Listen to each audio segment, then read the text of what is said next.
रविवार का दिन सूर्य देव को समर्पित है। नवग्रहों में सूर्य देव को राजा माना गया है, जिनकी पूजा आराधना करने से कुंडली के सभी दोष दूर हो जाते हैं। कुंडली में सूर्य यदि मजबूत अवस्था में हो तो व्यक्ति का समाज में खूब मान सम्मान और सुख समृद्धि मिलती है। आइए जानते हैं रविवार की व्रत कथा के बारे में। रविवार के व्रत की तरह ही इस व्रत की कथा भी रोचक है। प्राचीन काल में एक नगर में एक वृद्धा रहती थी। उसका नियम था कि वह हर रविवार घर आंगन को गोबर से लीपकर भोजन तैयार करती थी और सूर्य देव को भोग लगाकर ही भोजन करती थी। ऐसा व्रत करने से उसका घर अनेक प्रकार के धन धान्य से पूर्ण था। श्री हरि की कृपा से घर में किसी प्रकार का विघ्न या दुख नहीं था। सब प्रकार से घर में आनंद रहता था।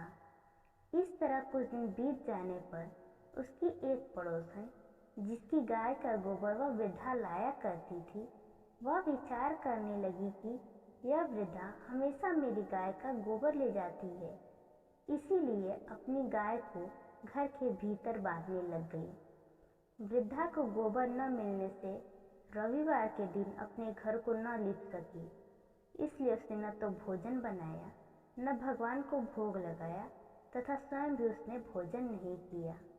इस प्रकार उसने निराहार व्रत किया। रात्रि हो गई और वह भूखे सो गई। रात्रि में भगवान ने उसे स्वप्न में दर्शन दिए और भोजन न बनाने तथा भोग न लगाने का कारण पूछा। वृद्धा ने गोबर न मिलने का कारण बताया। तब भगवान ने कहा कि माता, हम तुमको ऐसी गाय देते हैं जिससे सभी इच्छाएं पूर्ण होती हैं, क्योंकि तुम हमेशा रविवार को गाय के गोबर से लीपकर भोजन बनाकर मेरा भोग लगाकर खुद भोजन करती हो। इससे मैं खुश होकर तुमको वरदान देता हूँ। निर्धन को धन और बांझ स्त्रियों को पुत्र देकर दुखों को दूर करता हूँ तथा अंत समय में मोक्ष देता हूँ। स्वप्न में ऐसा वरदान देकर भगवान अंतर ध्यान हो गए और वृद्धा की आंखें खुली तो वह देखती है कि आंगन में एक अति सुंदर गाय और बछड़ा बंधे हुए हैं। वह गाय और बछड़े को देखकर अति प्रसन्न हुई और उसको घर के बाहर बांध दिया और वहीं खाने को चारा डाल दिया।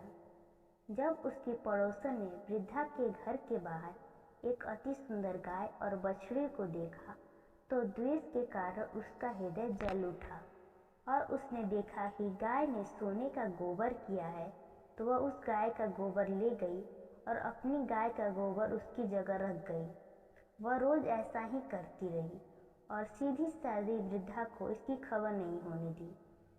तब सर्वव्यापी ईश्वर ने सोचा कि चालाक पड़ोसन के कर्म से वृद्धा ठगी जा रही है, तो ईश्वर ने संध्या के समय अपनी माया से बड़े जोर की आंधी चला दी।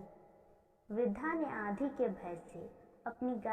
प्रातः काल जब वृद्धा ने देखा कि गौ ने सोने का गोबर दिया तो उसके आश्चर्य की सीमा ना रही।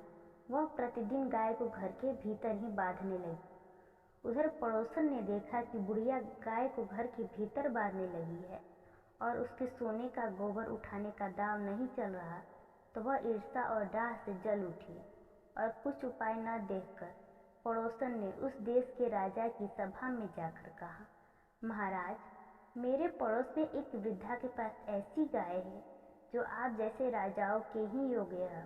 वह नित्य सोने का गोबर देती है। आप उस सोने से प्रजा का पालन करिए। वह वृद्धा इतने सोने का क्या करेगी? राजा ने यह बात सुनकर अपने दूतों को वृद्धा के घर गाय लाने की आज्ञा दी। वृद्धा प्रातः ईश्वर को भोग लगाकर भोजन करने जा रही थी कि राजा के कर्मचारी गाय खोलकर ले गए। वृद्धा काफी रोई चिल्लाई, किंतु कर्मचारियों की समझ कोई क्या कहता। उस दिन वृद्धा गाय के वियोग में न भोजन खा सकी और रात भर ईश्वर से गाय को पुनः पाने के लिए प्रार्थना करती रही। उधर राजा गाय को देखकर बहुत प्रसन्न हुआ, लेकिन सुबह जैसे ही वह उठा, सारा महल गोबर से भरा दिखाई देने लगा। राजा यह देखकर घबरा गया।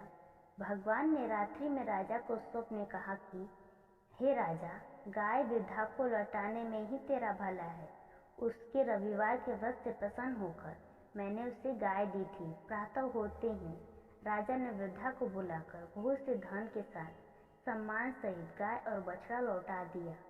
उसकी पड़ोसन को बुलाकर उचित दंड दिया। इतना करने के बाद राजा के महल से गंदगी दूर हुई।